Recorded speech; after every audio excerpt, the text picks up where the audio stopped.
Gracias por estar aquí presentes.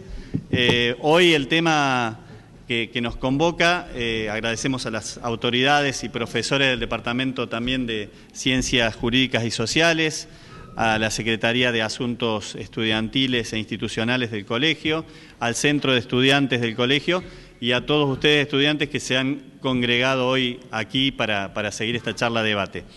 Antes de presentar a nuestros invitados, que realmente nos enorgullece tener aquí hoy, yo voy a hacer una breve introducción del porqué de esta charla y esta convocatoria. Creo que no somos ajenos a un momento muy particular y a un año muy especial que vivimos los argentinos con elecciones, algunas de las cuales ya se han desarrollado en la ciudad y en la provincia de Córdoba, pero estamos en la antesala de una elección nacional que también es muy importante. Y una de las temáticas o de las problemáticas que ya ha comenzado a aparecer y que seguramente se profundizará con el correr de las semanas es la existencia de estas fake news o noticias falsas en la campaña electoral. Entonces, desde comienzo de año se nos planteó con el director hacer una charla debate para un poco tratar de orientar y saber de qué se tratan estas fake news o estas noticias falsas y cómo llegan o pueden llegar a ustedes, muchos de los cuales van a ser votantes por primera vez y si no lo han sido ya en las elecciones provinciales, si no son en esta elección, lo serán en las próximas, así que también incide también en la voluntad de cada uno de ustedes. Y en la materia que abordamos del Departamento de Ciencias Jurídicas y Sociales tiene especial atención porque tanto en Derecho, donde abordamos el tema del sufragio, los derechos políticos, o en Formación Ética y Cívica, donde vemos la libertad, el libre arbitrio y la forma en la que se decide o que condiciona esa libertad los medios de comunicación o la opinión pública, hoy por hoy las redes sociales y el uso y abuso que se hace de ellas es imperioso conocer cómo lo podemos contrarrestar y también rescatar los aspectos positivos de este fenómeno que es la inteligencia artificial.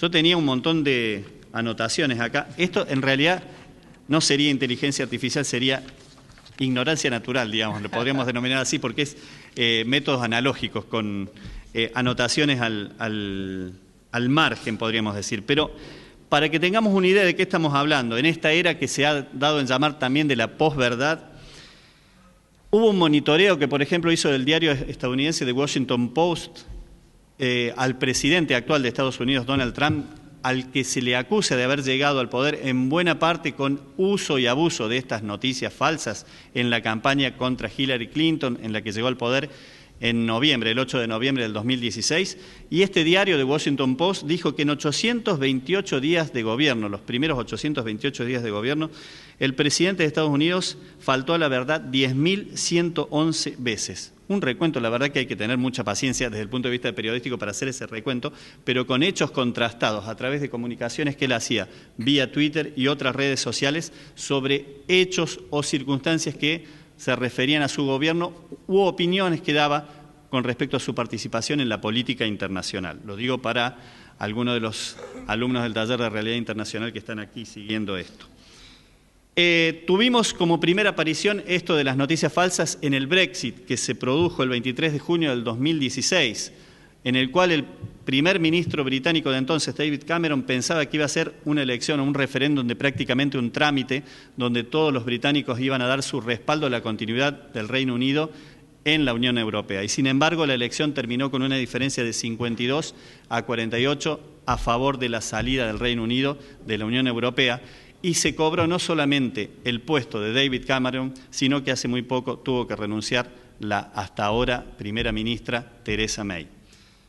Digo, para que vean el efecto de esto, cómo va horadando de alguna manera también la práctica democrática. Y el ejemplo más cercano que tenemos en el tiempo y en la distancia es el Brasil, que hoy gobierna el presidente Jair Bolsonaro, en el que hubo estudios de el papel que tuvo WhatsApp en esa elección, donde por primera vez las redes sociales desplazaron a la televisión en la forma de incidir en la política y en el resultado.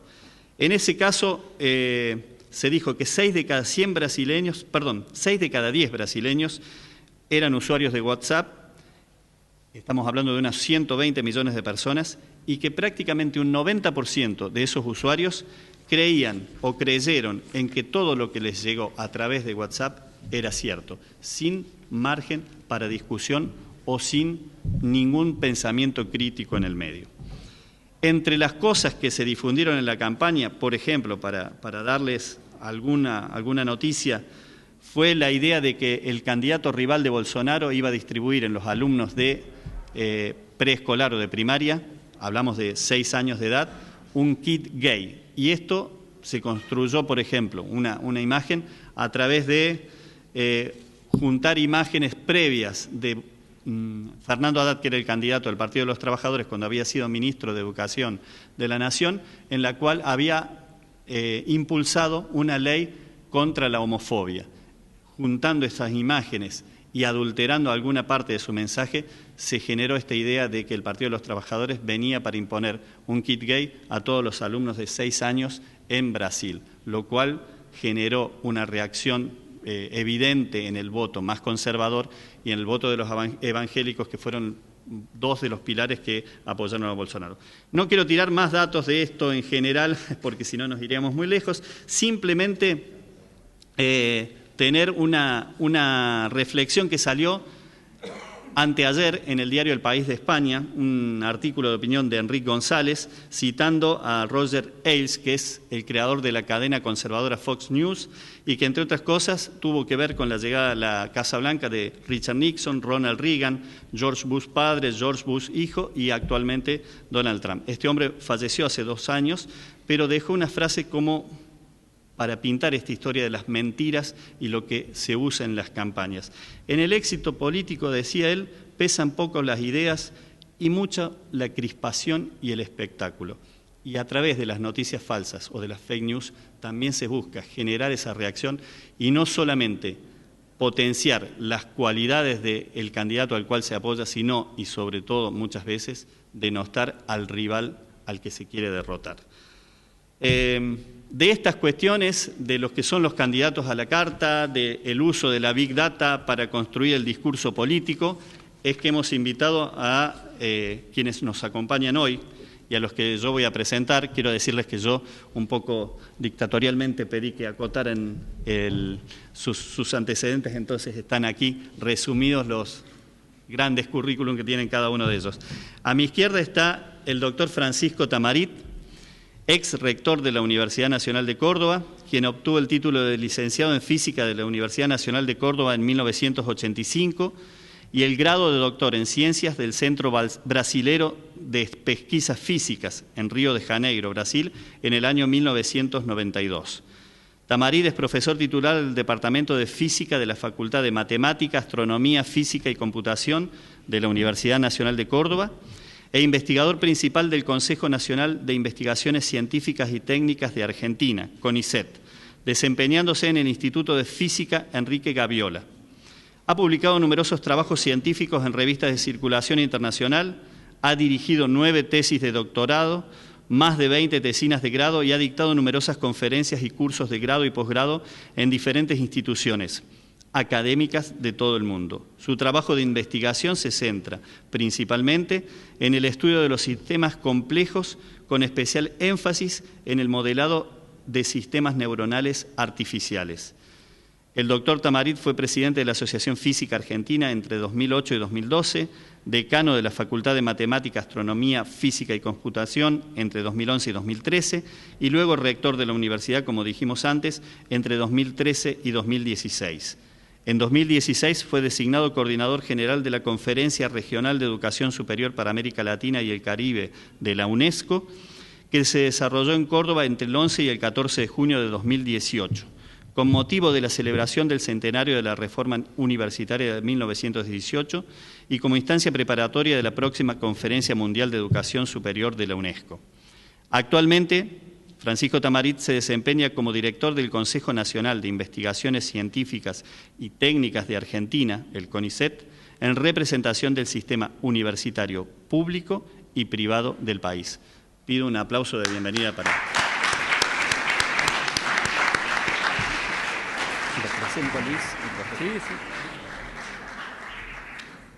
A mi derecha está Luis Dallaglio, quien es técnico en comunicación social y periodista, y como tal trabajó, entre otros medios, en la sección política del diario La Voz del Interior.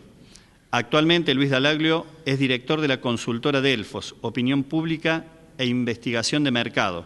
Además, es asesor de los gobiernos de las provincias de Córdoba y de San Luis, titular de la Cátedra de Estadística en quinto año de la carrera de Comunicación Social en el Colegio Universitario de Periodismo. Luis Dallaglio trabajó para elecciones presidenciales, provinciales y municipales. En el ámbito privado, lleva adelante la coordinación de las investigaciones de mercado para empresas como Tarjeta Naranja, Aguas Cordobesas, La Voz del Interior y otras entidades como la Universidad Católica de Córdoba y el Club Atlético Talleres. Pido un aplauso también para Luis.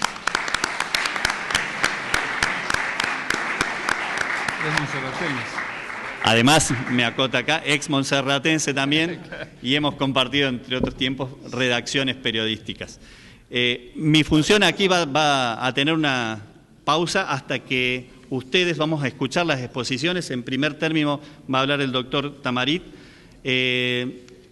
Posteriormente a las alocuciones de ambos vamos a establecer la apertura de preguntas y de debate para que ustedes puedan sacarse las inquietudes que tengan. Lo que sí vamos a pedir, que en todo caso, para mantener un orden, porque va a haber un micrófono inalámbrico para acercar las preguntas, levanten la mano y vamos a ir ordenando las exposiciones. Los dejo con los expositores. Muchísimas gracias. ¿Cuánto tiempo te parece que? Media hora hemos dicho. Media hora. Bueno, dale.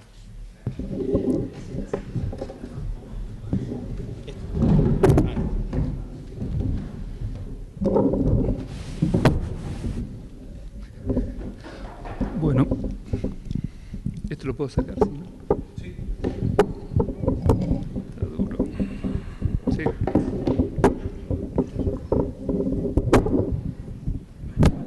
Gracias.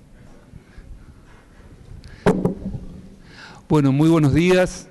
Muchísimas gracias por esta invitación. Para mí siempre es una alegría y un honor estar en el Montserrat. Quiero agradecer muy especialmente a Marcelo Taborda por esta invitación, también a Luis, con quien voy a compartir la mesa, y bueno, a las autoridades y a los profesores, pero muy especialmente a ustedes, que van a tener que escucharnos un ratito. Esperemos que sea ameno para todos los participantes. Esta mañana leí el diario muy temprano, yo me despierto muy temprano, leo el diario y veo dos noticias y me acordé que tenía que ver con esta charla. En la Voz del Interior, donde acá los amigos tienen mucho vínculo, hay un titular que dice así: Schiaretti centrará su campaña en los intendentes peronistas. La política clásica.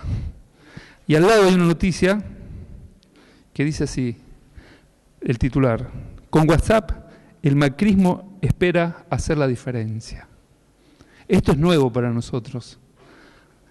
Que Schiaretti confíe en los intendentes, después del triunfo que tuvo con tantos intendentes que consiguió arrebatarle a la oposición, es algo natural.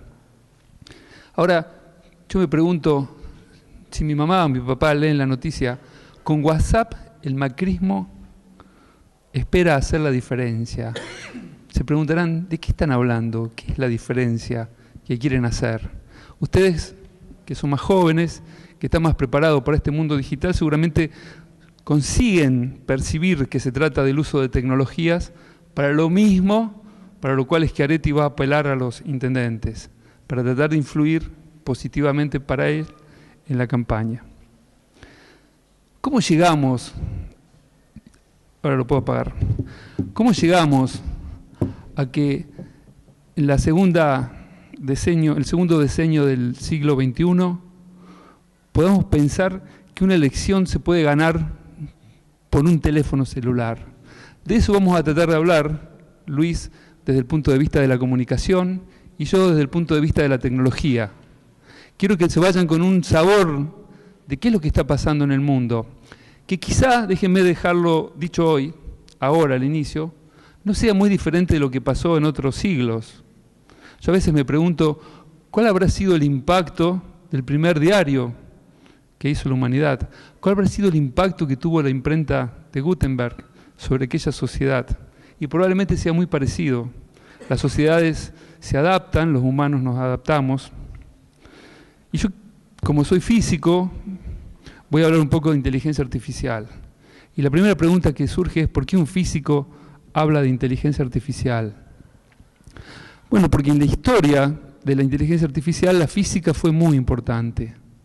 Fue quizá una disciplina que, si bien no resolvió los problemas más importantes, dio algunas orientaciones singulares que fueron las que permitieron solucionar este dilema.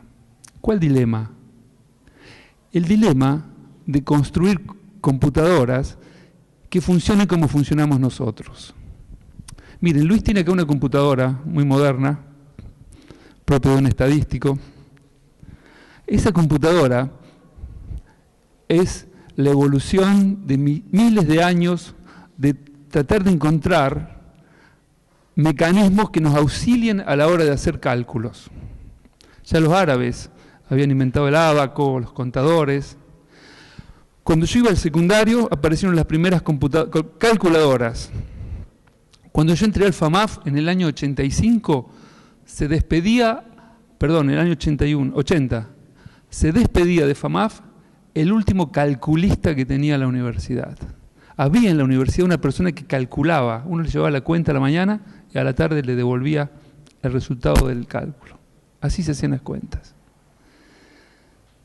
Pero estas computadoras que se hicieron, que son las que ustedes usan o que están en el celular, fueron pensadas para hacer muy bien lo que nosotros hacemos muy mal. Y hacen muy mal lo que nosotros hacemos muy bien.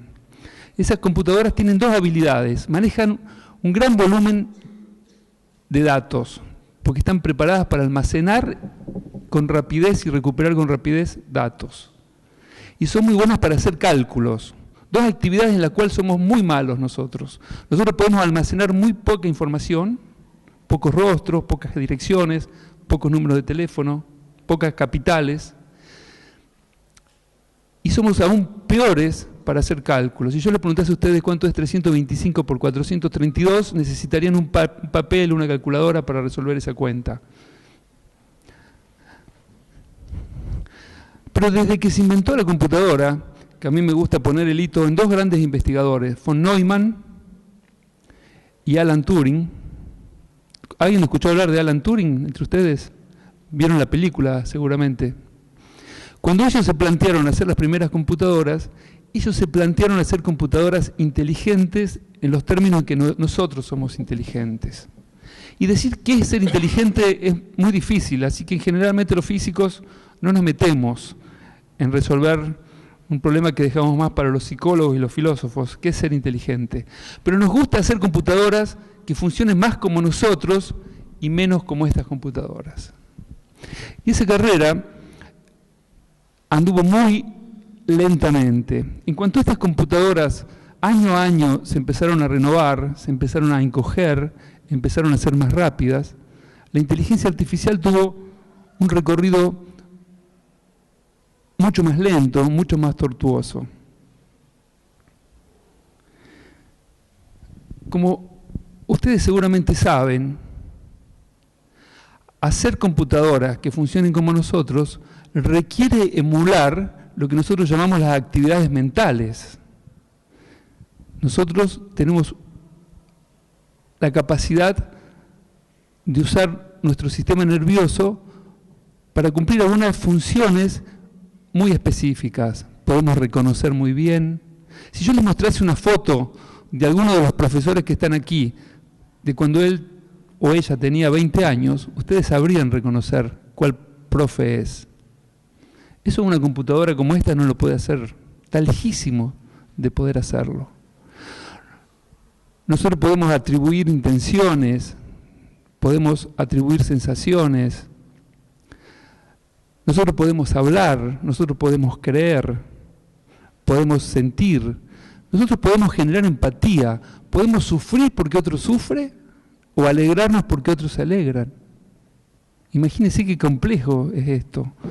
Nuestros sistemas nerviosos están conectados a través de los sentidos, cualquiera sea el sentido que usen, el tacto, la vista, la audición.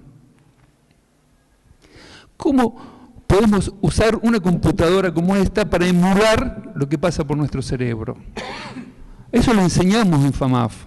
FAMAF es quizá de Argentina el lugar, junto con la Universidad de Rosario, que desde un inicio se ocupó de investigar y trabajar la inteligencia artificial.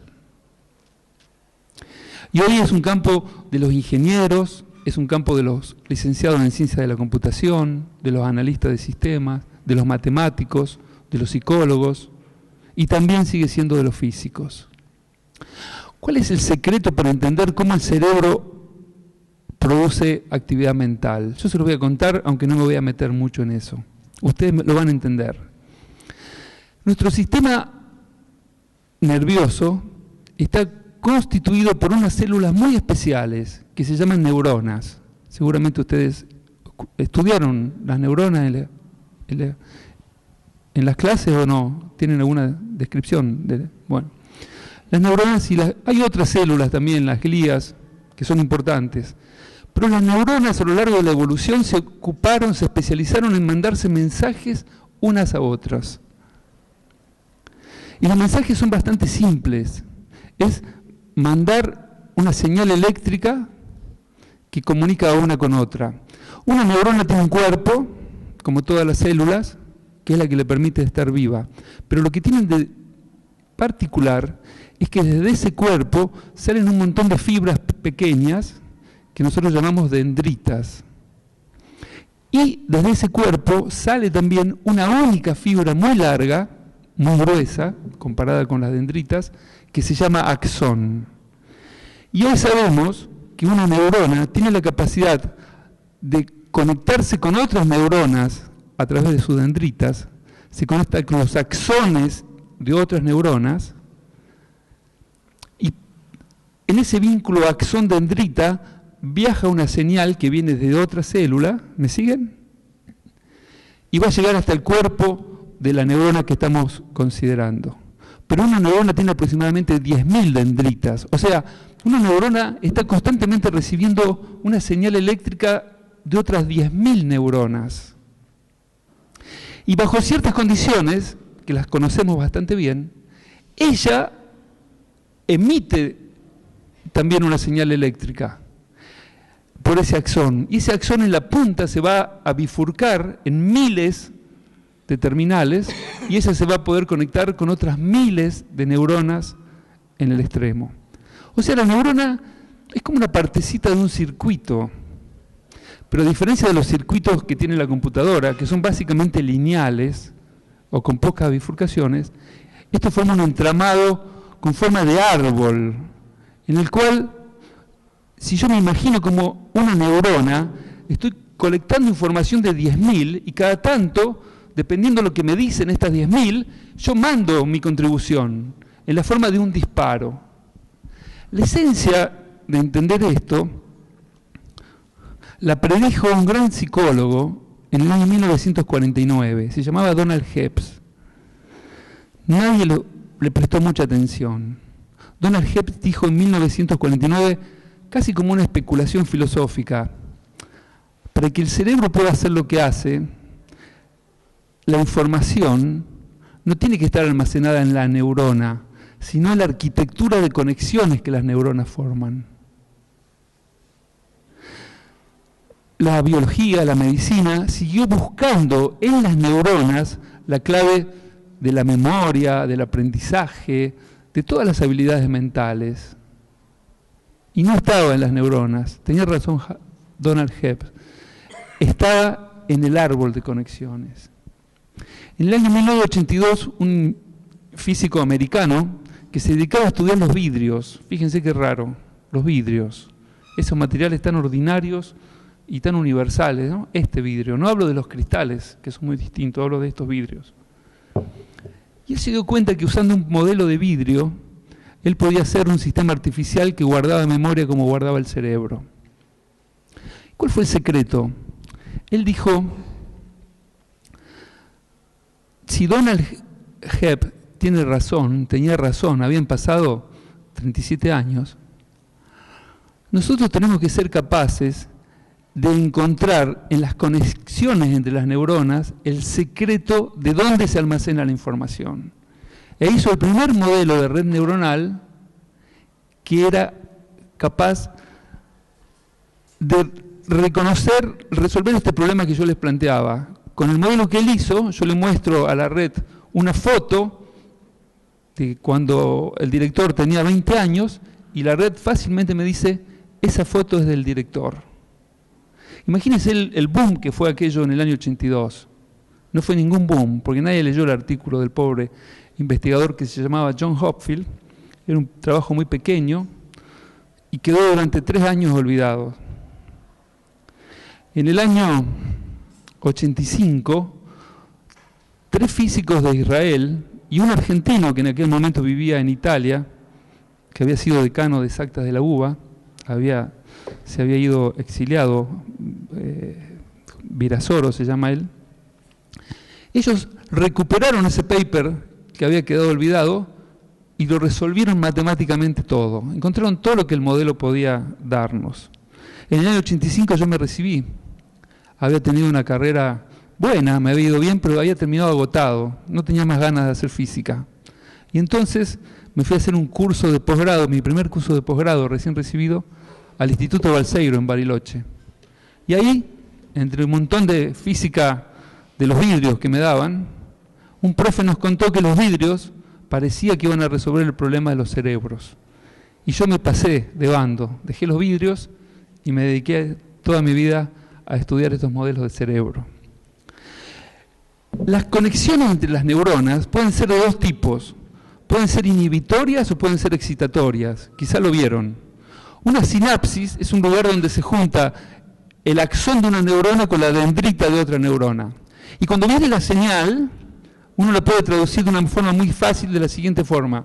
La neurona que dispara le está diciendo a la otra, dispará. Cuando eso señal pasa entre la unión entre el axón y la dendrita, esa señal puede seguir en forma de mensaje diciéndole dispará, o puede ser invertida y decirle no dispares. En términos biológicos se dice que la sinapsis puede ser excitatoria, que la va a excitar para que dispare, o inhibitoria, que le va a decir que se calme y que salga del juego. ¿Está bien?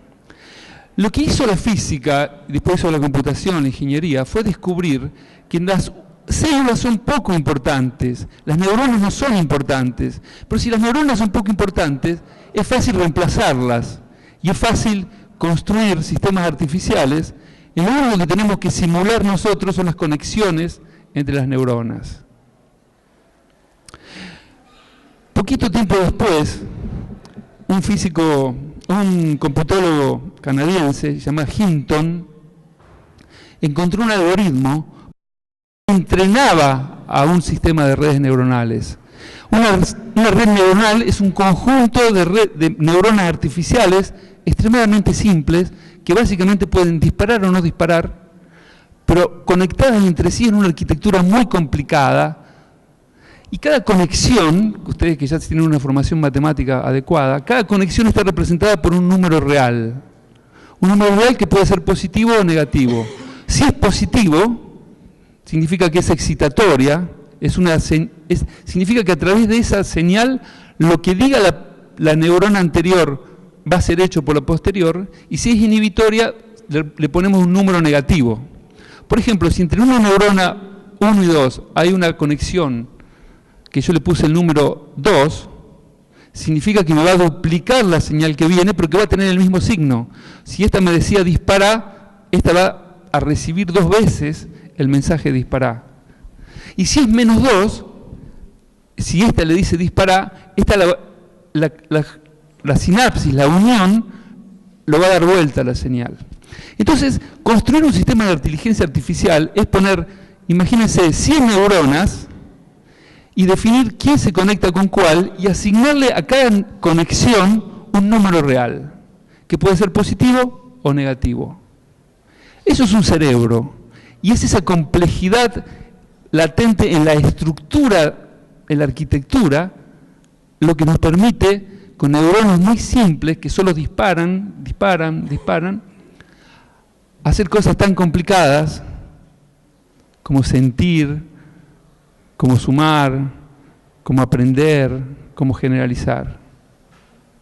Como les contaba, este hombre Hinton, un canadiense, inventó un algoritmo que nosotros lo usamos mucho, lo enseñamos, se llama backpropagation, se llama propagación hacia atrás. Básicamente es un algoritmo muy simple que, si yo quiero que la red neuronal aprenda algo, trato que haga lo que yo quiera y cada vez que se equivoca, la castigo cambiándole un poquito esos numeritos que caracterizan las conexiones, ¿no?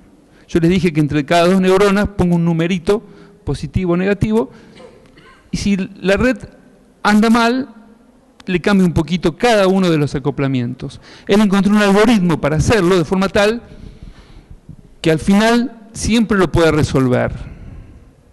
Eso fue en los años 90 y hubo un gran auge de la inteligencia artificial, porque estos métodos neuronales parecían que llegaban para resolver todo.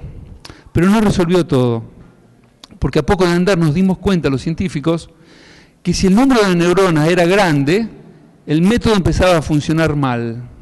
No importa, porque es bastante técnico. Yo lo enseño en mis cursos de redes neuronales.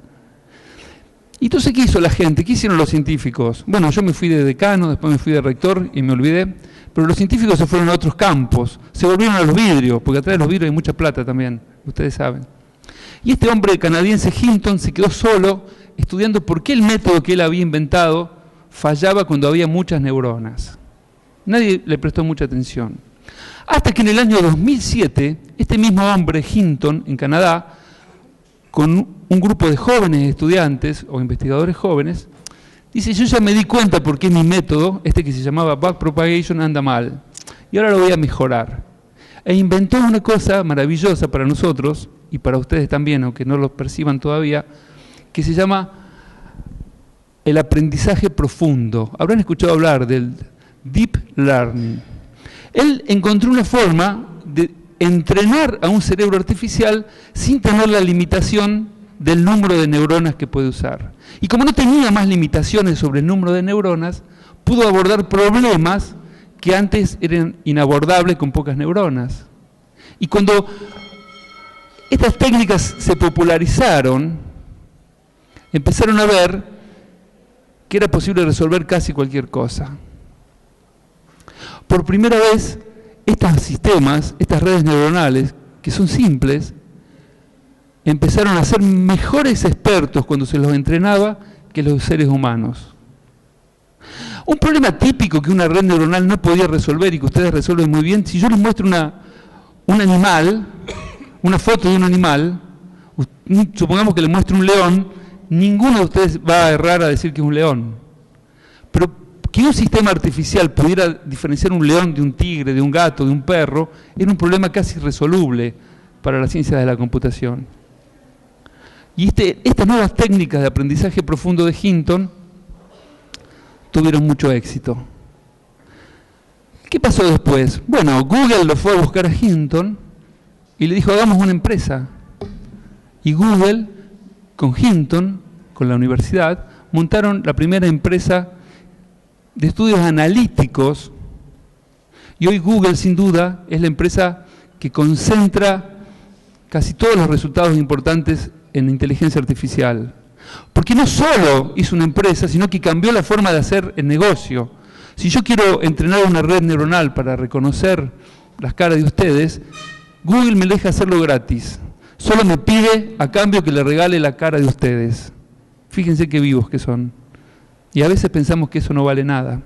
El negocio ahora es usar todo lo que quieras de nuestra empresa, pero danos los datos que vos usás. Hoy Google tiene la foto de ustedes, los contactos de ustedes, los archivos de ustedes. Sabe todo, absolutamente todo de ustedes. No sé cuánto tiempo me quedan unos minutos. Y yo les podría decir las cosas maravillosas que hace la inteligencia artificial. Alguna cosa curiosa, por primera vez una máquina le ganó al mejor jugador del juego del Go del mundo. El juego del Go, a diferencia del ajedrez, es un juego de estrategia a largo plazo mucho más difícil que el Go. Tesla tiene una empresa que fabrica autos que se manejan solos. Lamentablemente los misiles se dirigen por inteligencia artificial y reconocen cuál es el blanco con una precisión inaudita. Los médicos usan inteligencia artificial para poder identificar algunos objetos en las imágenes, sea una resonancia, un PET. Los odontólogos lo usan para poder decidir qué tensión le tienen que poner a los brackets para que el resultado sea el adecuado. Los semáforos se manejan con inteligencia artificial. Cuando ustedes entran a Google, Google elige la publicidad que les va a poner porque sabe cómo ustedes son, qué piensan, cuántos años tienen, cuál es el poder adquisitivo que tienen. Lo mismo hace Facebook. Y ustedes dirán, ¿qué tiene esto que ver con las elecciones? Bueno, de eso va a hablar Luis en un ratito. Pero antes yo les quiero contar una historia que podría ser la historia de todos ustedes y que tiene que ver con la inteligencia artificial. Me voy a parar un poquito porque ustedes saben que tengo problema en la pierna y me duele. Así que, si no, me es más cómodo estar parado. Discúlpenme. Había un joven polaco, que era muy jovencito, acababa de formarse en psicología en Polonia. ¿Alguno de ustedes piensa ser psicólogo? ¿No? ¿Nadie? Qué raro, porque es la carrera que más atrae en Córdoba. Este joven termina su doctorado, su licenciatura en psicología en Polonia y decide hacer algo que es muy raro que un joven en psicología quiera hacer, que es la psicometría. La psicometría consiste en cuantificar los comportamientos de los seres humanos, ponerle números a los comportamientos. Algo que poca gente sabe. Aquí en Córdoba, hasta que no conozco ningún psicólogo especializado en psicometría, lo debe haber. La psicometría se había inventado en los años 50 y 60, como una técnica para vender mejor. Y la idea era tratar de hacer un perfil de cada potencial cliente para que el vendedor pudiera alcanzarlo con una publicidad más adecuada para ese cliente. Parece bastante razonable. Y llegamos al año 2008, este chico se va a Inglaterra a hacer su doctorado y se pone a estudiar el modelo que era más usual. Es un modelo que se llama Ocean, porque O-C-E-A-I-N representan 5 propiedades que tenemos los humanos que ellos cuantificaban. La O es de cuán abierto, de open en inglés, la N es de cuán neurótico uno es, la A de cuán amable uno es, y así, uno va poniendo categorías. Y cada persona tiene una nota entre 0 y 1, ¿verdad? Entonces uno puede tener, por ejemplo, 0 en apertura, 1 en neurótico, medio en amabilidad. Y con estas técnicas, durante 40 años, sobre todo en el primer mundo, se mandan a la casa de la gente folletos. Si alguno de ustedes vivió en el primer mundo, verá que sabe que cada tanto el cartero les manda un librito con todo hecho a medida. Este joven llega a Inglaterra y se pone a estudiar, y es el primero que, quizás por su juventud, por su curiosidad, dice, yo voy a probar la inteligencia artificial. Él hace una aplicación, la sube a la red, y en esa aplicación él le pide a la gente que sea voluntario para hacer un experimento con Facebook. Primero, él le hace responder un test muy detallado sobre su personalidad. De hecho, la aplicación se llamaba My Personality. Tienen que responder un test. Y por otro lado, les pide permiso para él poderle pedir a Facebook que les deje ver los likes que la persona había hecho. Entonces, estos 30.000 voluntarios llenan el formulario donde se autodescriben y a su vez le dicen, podés entrar y ver cuáles son los likes que yo puse. Imagínense que él trabajaba con un montón de psicólogos métricos y él quiso contrastar cómo funcionaba este método Ocean, que era tan famoso, con uno de inteligencia artificial. Él juntó 30.000 voluntarios, fue a Facebook y le dijo, yo tengo acá permiso de 30.000 personas, déjenme ver a qué le pusieron like. Y Facebook hasta ese momento dejaba. Si era para una investigación científica y si se contaba con la anuencia de la persona, se podía hacer. Hizo un paper espectacular, que lo publica en el año 2013, donde él muestra que con 30 likes, si él ve 30 likes de cualquiera de ustedes, él dice si es hombre o si es mujer, cuál es su preferencia sexual y en qué partido va a votar. Con 30 likes. Y se salva del problema más grande, que es preguntarle a alguien que me clasifique esas 5 variables que caracterizan a Ocean, ¿no? Esos 5 parámetros. Y dice más, dice, si me dan 50, yo predigo mejor que la madre, porque había testeado, él había cruzado. Y si me dan 70, yo soy mejor que la esposa o la pareja o el esposo. Y si me dan 300, yo hago mejores predicciones sobre la persona que la propia persona. Y lo publicó. Generosamente fue una revista y lo publicó. Y termina diciendo, mucho cuidado con esto, que esto es muy peligroso lo que les estoy contando. Pasa el tiempo y viene una persona en Inglaterra y le dice, venite a trabajar con nosotros. Vamos a hacer política con Facebook. Y él le dice, no podemos hacer política con esto porque es muy peligroso que nosotros usemos los datos privados de las personas para conocer cómo las personas son. Pero la empresa, que era una empresa multinacional muy importante, busca otro profesor, ¿no?, que en poco tiempo logró deshacer lo que él había hecho y generó una nueva empresa que se va a llamar Cambridge Analytica. ¿Ustedes deben haber escuchado de ella alguna vez? Nosotros escuchamos mucho porque tuvo mucho que ver con las elecciones. En el año 2014, ellos participan de las legislativas de Estados Unidos y en 14 estados, invirtiendo ellos la plata, hacen predicciones sobre cómo van a ser las elecciones. Ajustan el sistema.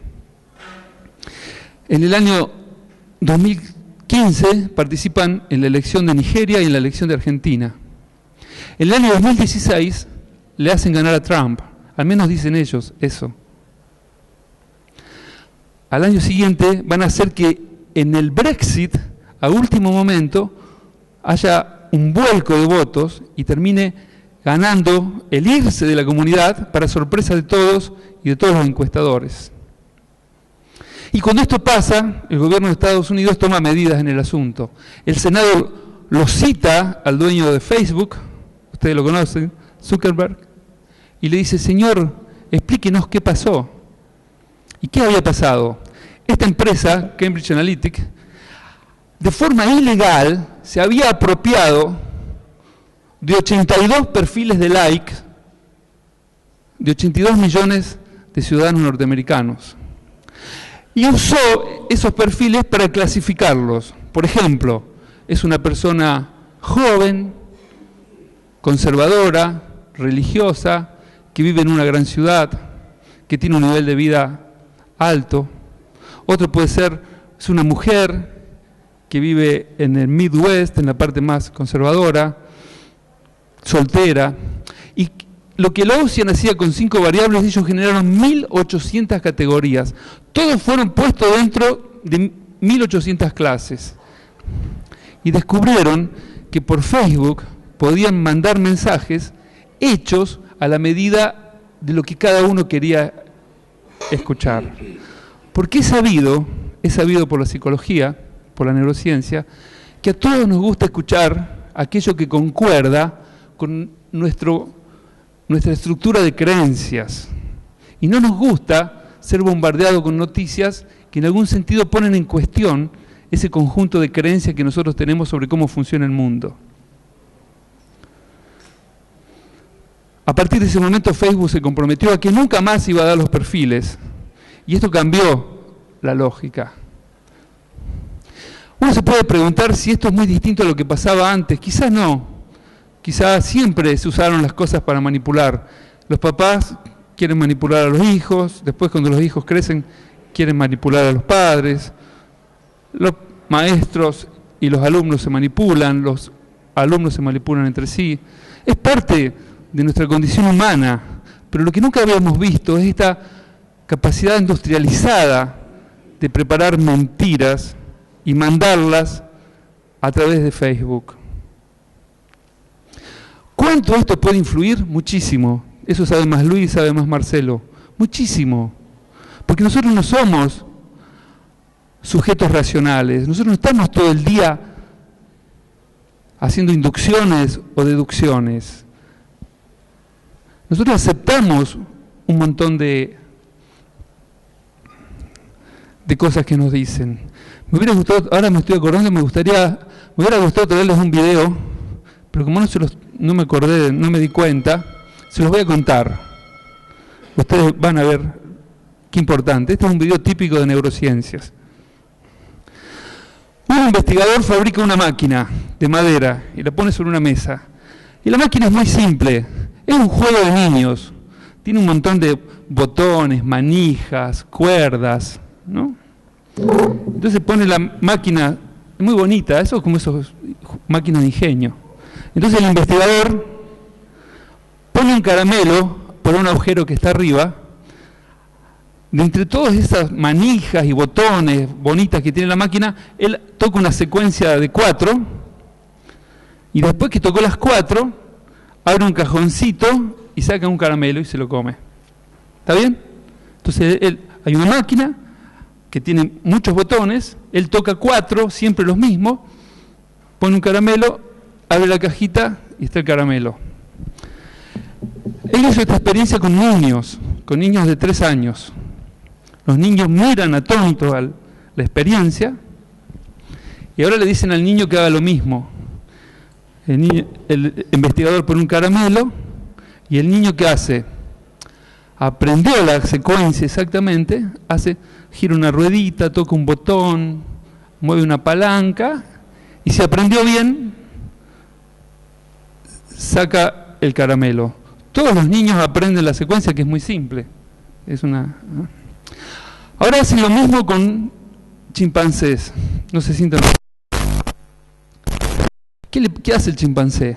Mira al investigador hacer la secuencia. Son equivalentes en cuanto a desarrollo. ¿Qué les parece que hace el chimpancé cuando el investigador tira el caramelo? Saca el cajoncito y se come el caramelo. ¿Qué nos dice esto? Que nosotros somos evolutivamente preparados para aprender de los otros y para creer en los otros. El chimpancé no tiene esa capacidad de aprender y él tiene que resolver solo sus problemas. Él está muy entrenado para vivir en un ambiente hostil como es la selva. Nosotros estamos muy entrenados para ser sujetos culturales. Y la cultura es todo lo que nosotros nos pasan de una generación a otra. Los chicos confiaron, no en su talento, sino en el talento del que les estaba enseñando.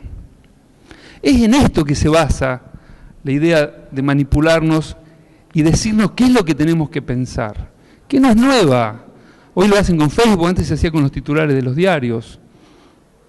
Está lleno de historias. Yo me acuerdo que era la guerra de Malvinas, cómo nos bombardeaban con las noticias de que ya ganábamos, yo era muy jovencito. Siempre se usó esto para dominarnos. Pero cuando Facebook prohibió, parecía que todo se acababa, pero no. Y ahí viene el titular del diario de hoy. Cuando Bolsonaro está perdiendo la elección frente a Haddad, un grupo de empresarios adquieren una base de datos por WhatsApp. Y como no pueden dar vuelta el resultado, normalmente lo que deciden hacer es construir publicidad, ya no para Facebook, sino para WhatsApp. ¿Cuál es la diferencia entre Facebook y WhatsApp? Si alguien pone algo en el muro de ustedes, algún amigo de ustedes va a poder retrucar ese concepto. Imagínense que alguien pone algo en el muro de mi mamá, algo que está pensado para manipular a mi mamá, yo voy a poder responder en el muro de mi mamá, y viceversa. Si alguien me quiere engañar, mi mamá va a poder responderme. Pero nadie les puede responder en WhatsApp, porque WhatsApp es un punto final. Y esto funcionó muy bien.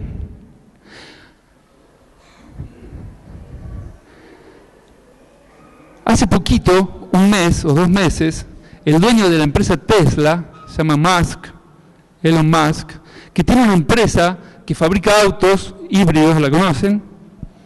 Pero además tiene otra empresa, que es la que se encarga de que esos autos se conduzcan solos, sin intervención de seres humanos.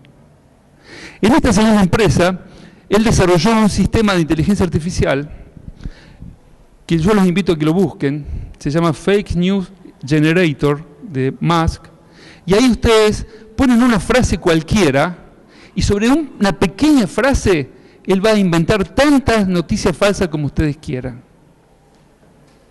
¿Con qué la alimentó? Con diarios, con revistas, con noticias. Yo hice la prueba, les contaba a Marcelo y a Luis, yo puse, está en inglés, pero todos ustedes manejan inglés. Yo puse una prueba, dice, Pancho se ahogó en el río Amazonas, puse yo, se me ocurrió eso. Y me construyó una noticia, el famoso nadador Pancho, participando de una competencia para atravesar el río Amazonas, murió de un infarto al corazón. Yo no lo podía creer, porque la noticia era larga. Y dije que no me gustaba y me hizo otra. El famoso delincuente Pancho, escapando de la justicia, fue muerto. Y yo dije, otra. Bueno, un trabajador llamado Pancho fue comido por un... Y así. Ahora, ellos tienen cómo clasificarlos a ustedes y saber lo que a ustedes les gusta que le digan. Y ahora tienen la máquina que les hace las noticias. Y aparte tienen esto maravilloso que es WhatsApp, donde nadie puede compartir con ustedes la privacidad. Ustedes van a ser los últimos lectores. A lo sumo, si les gusta, lo van a difundir. Y si no les gusta, lo van a borrar. Justo lo que ellos quieren. Justo lo que ellos quieren. Claro que esto no es solamente Macri que lo hace. Lo hacen todos. Pero claro que esto sale muy caro. Sale muy caro. Hoy hay un proceso en Brasil contra los empresarios que compraron, no fue Bolsonaro el que lo compró, fue una donación de campaña. ¿Y dónde sacan esos datos? Ustedes generan, porque saben que nosotros generamos un montón de huellas, nosotros dejamos un montón de información para que descubran cómo somos. Cuando ustedes ponen un like, cuando ustedes escriben, cuando ustedes mandan un WhatsApp, cuando ustedes visitan una página, cuando ustedes compran con tarjeta, está diciéndole a esta gente cómo ustedes son. Esto siempre fue así, pero antes eso lo sabía, un poquito de la información la tenía el comerciante, otro poquito la tenía la madre de ustedes, otro poquito lo tenían los amigos. Ahora ellos tienen toda la información. Y no son muchas las empresas, son pocas. Es Amazon, es Google, es Facebook y algunas más que se van creando.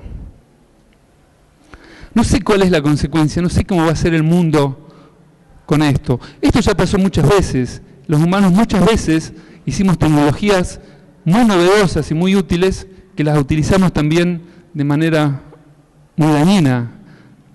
Piensen que el mismo principio que nos permite generar energía a través de una usina nuclear es la que nos permite generar bomba nuclear. O sea que esto no es nuevo. Yo creo que ustedes, como jóvenes, que tienen internalizadas estas técnicas, tienen una responsabilidad particular. Tienen que saber que el futuro de la sociedad que ustedes construyen depende de cómo ustedes acepten convivir con estas técnicas. Por eso yo, que soy medio viejo ya, conservador, no tengo Twitter, no tengo Facebook, no tengo nada. Y cuando uso la computadora, tengo un poco de miedo y tapo la camarita. Por las dudas no vayan a ser que nos espíen. Muchas gracias.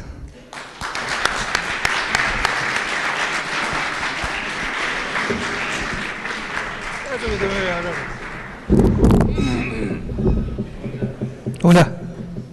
Muchas gracias, Francisco Tamarit. Seguramente va a haber muchos interrogantes y preguntas para hacer, que les pido que las vayan conservando para después. Vamos a escuchar ahora la exposición de Luis Dallaglio y agradezco la atención con la que están siguiendo estas charlas y debates. Bueno, buenos días. Agradecerle a Marcelo, a las autoridades de la escuela,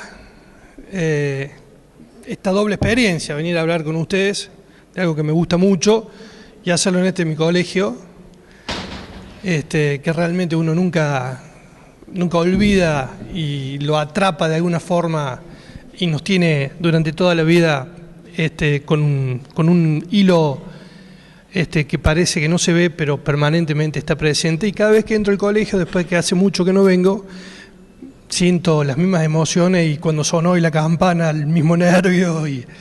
Pero bueno, es la experiencia que te hace sentir el Monse. Ya habré mirado esta imagen, por ejemplo, me pasé muchas horas en los primeros recreos. Con Aldo éramos compañeros del profe, éramos compañeros de curso, así que bueno. Bueno, la verdad que lo que plantea Pancho nos abre la cabeza y nos mete un montón de dudas respecto del futuro de la humanidad.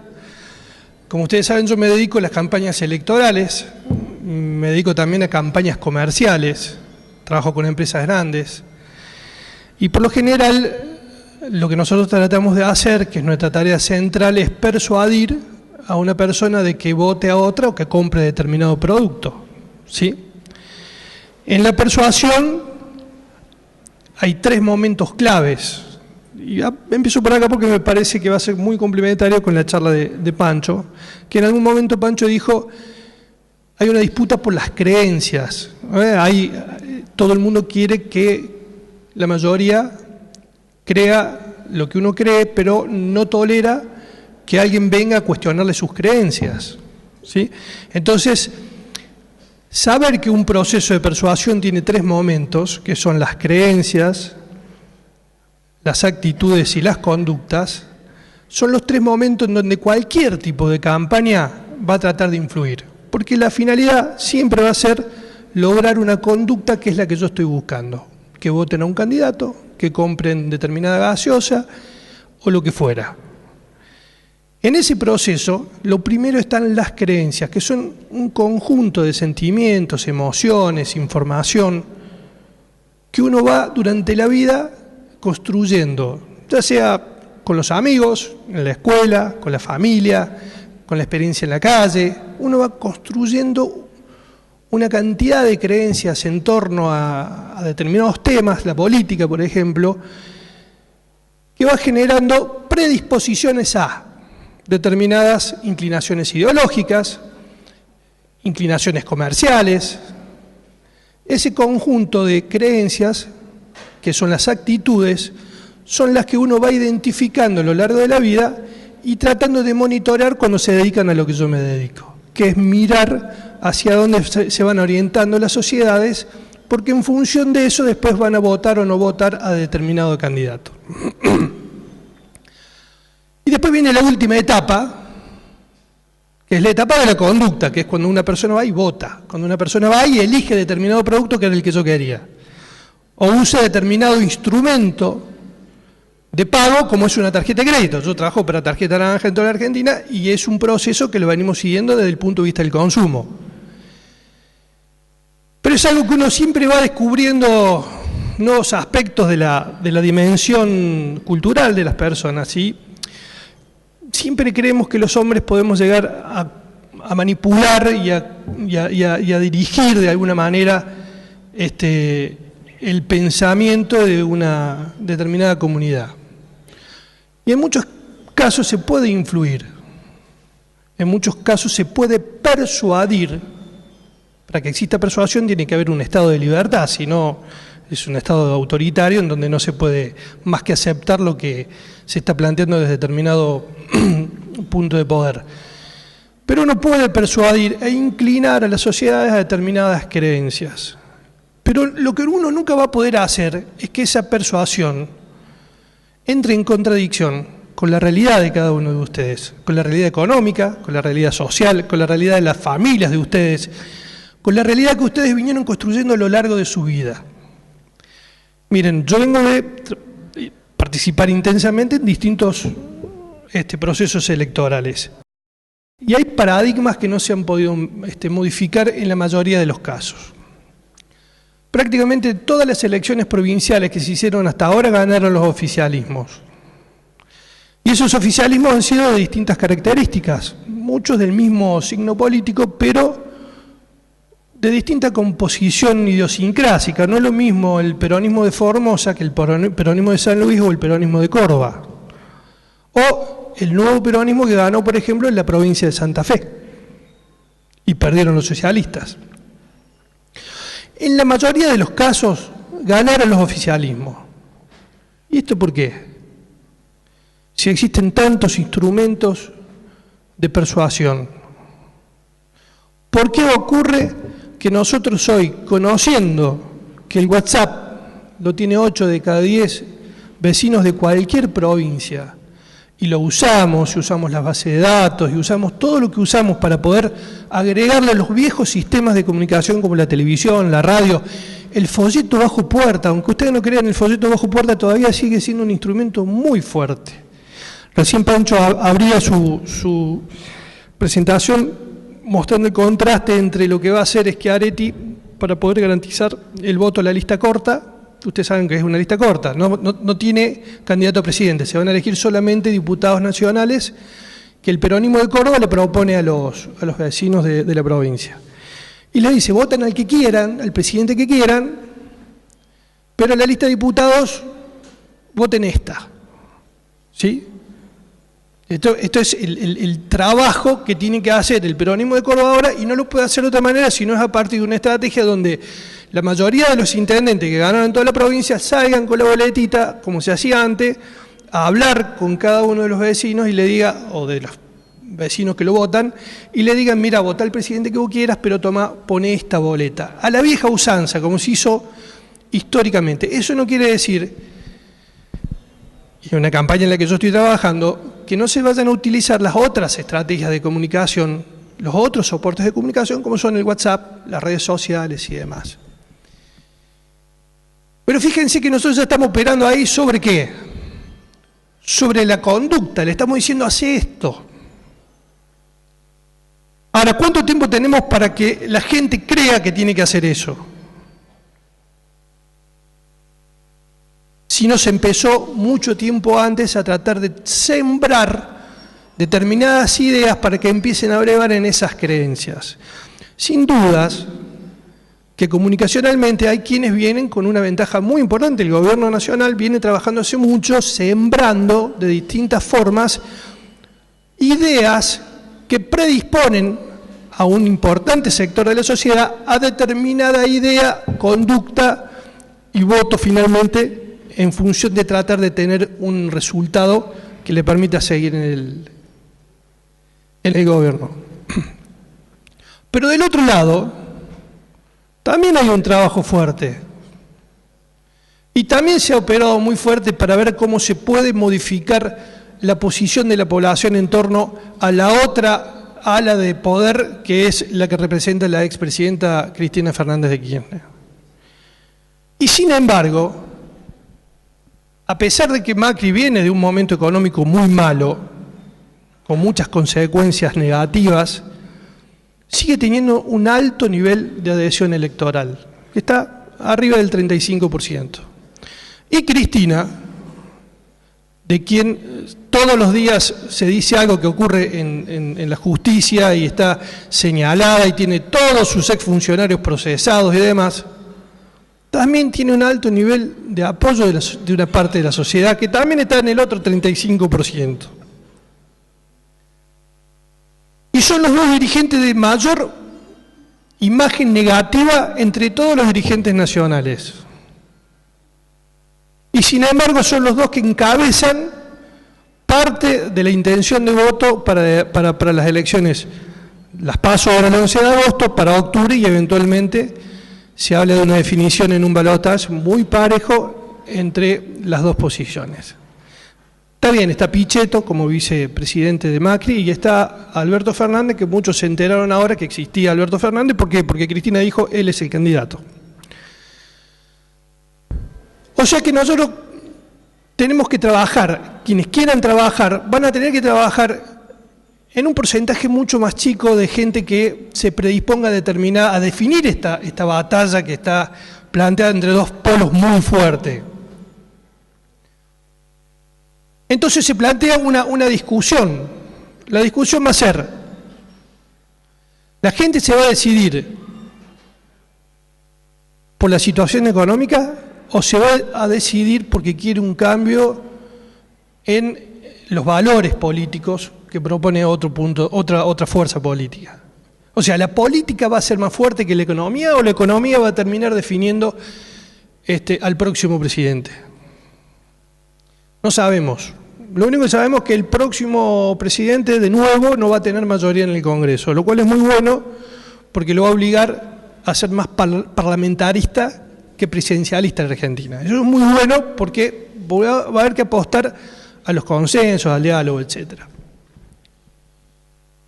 Entonces, como la discusión está tan cerrada, la tarea de los equipos de comunicación está en ver cómo pueden influir en esta tensión que existe entre quienes vayan a definir por la situación económica o vayan a definir por la situación política. Son dos discursos claramente que se distinguen bien si se los escucha a los máximos exponentes. Pero detrás de esto hay un trabajo permanente en redes sociales, un trabajo permanente en WhatsApp, hay un trabajo permanente con noticias falsas, vamos a decir en español, noticias falsas, que están permanentemente tratando de torcer a aquellos que todavía están mirando a la política y viendo desde dónde se van a decidir, si por la situación de la inflación y los problemas que tiene la economía o porque hace 70 años que está el peronismo y el otro discurso.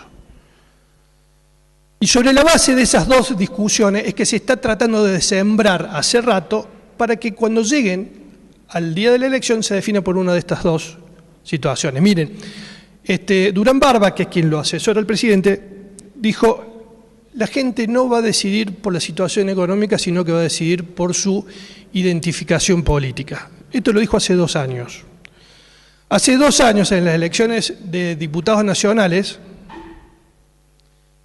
cuando hubo elecciones de medio término, fue la primera vez que en la Argentina la economía no tuvo influencia en la decisión del voto de la gente. Ya estaba mal la Argentina y había sectores muy importantes de la economía y de la sociedad que también estaban con muchas dificultades económicas. Y sin embargo volvió a ganar Macri con un discurso de la renovación y el cambio político en la Argentina. Fue la primera vez en estos 35 años de democracia que la política derrotó a la economía. Lo digo e insisto en esto porque ahí está la gran batalla. Porque alguien me puede explicar cómo puede ser que una expresidente con la cantidad de problemas en la justicia, todos los días va a Comodoro Pi a presentar bueno, cuando va, porque a veces tiene ocupaciones en el Senado, pero cada vez que va es todo una comunicación, una tapa de diario, Cristina otra vez en la causa tal, y sin embargo sigue teniendo la intención de voto que tiene. O nos hemos vuelto locos los argentinos, o hay otras prioridades que la gente está dejando de lado para darle espacio a esto otro. O en el caso de Macri, que aumenta la desocupación, aumenta la pobreza, aumenta la inflación, y sin embargo la gente lo va a votar. ¿Qué nos está pasando a los argentinos? Hay una lógica, y esto es lo bueno, que hay que tratar de entender y saber qué es lo que está pasando con cómo va razonando la sociedad los procesos electorales. Y en eso sí tiene que ver todo lo que se pueda ir construyendo en las redes sociales, en WhatsApp, pero también en los medios tradicionales, porque hay todo un sistema que está funcionando en torno a estos temas. Si ustedes me preguntan, las noticias falsas, como las campañas negativas, ¿tienen efecto en la decisión final del voto? Por sí solas no. Por sí sola, tanto la campaña negativa como la noticia falsa, como todo lo falso, tiene patas cortas. Puede tener un efecto, pero no es permanente. Y esto está corroborado en las campañas electorales. ¿Por qué? Porque la realidad de las personas, de los votantes, sigue siendo más importante que cualquier cosa que se diga en los medios de comunicación y que no tenga que ver directamente con lo que me está pasando a mí y lo que yo estoy necesitando modificar. Cada campaña electoral pone en marcha un montón de intereses, necesidades y problemas de los electores, que son los que van a tratar de resolver los electores cuando vayan a esa elección. Y van a buscar el mejor o el menos peor. Hace mucho que en la Argentina no se elige al mejor, se elige al menos peor. Estas son las campañas. Yo una vez a un candidato a intendente le dije, tenés que ser el menos peor de todos. Y se enojó. Pero ganó, cuando entendió. ¿Sí? Un intendente que fue a una reelección hace cerca de acá. Pero lo que les quiero plantear con esto es que nosotros no podemos soslayar lo que le pasa a la gente, lo que le pasa a la sociedad, lo que le pasa al vecino, porque es tan fuerte lo que le pasa al vecino en la cuadra, en el metro cuadrado, que le dicen ahora los sociólogos y los psicólogos sociales, en su metro cuadrado. ¿Qué es el metro cuadrado? El metro cuadrado es mi trabajo, mi familia, mi barrio, mis amigos. Lo que me pasa en torno a ese metro cuadrado hoy está siendo mucho más importante que cualquier otro aspecto trascendental de la política.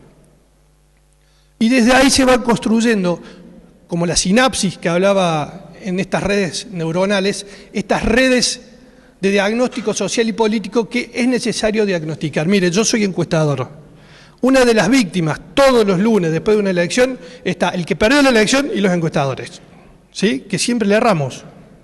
Hay un campeonato a ver por quién le erra por más o por menos. Bueno, en realidad lo que yo siempre digo es que las encuestas no se equivocan. Los que se equivocan son los encuestadores. ¿Sí? La herramienta, uno le puede echar la culpa a una metodología de investigación. Uno le tiene que echar la culpa, es como si uno se enojara con un tomógrafo porque da determinado diagnóstico. El tomógrafo hace su trabajo, el problema es quién observa ese diagnóstico, ¿sí? Y si ustedes me dicen, entonces, ¿cuál es el camino si no se modifican las cosas? Lo que vos tenés que pensar es que tenés que trabajar muchísimo investigando con distintas técnicas que se están utilizando permanentemente, viejas y nuevas, lo que le pasa a la sociedad.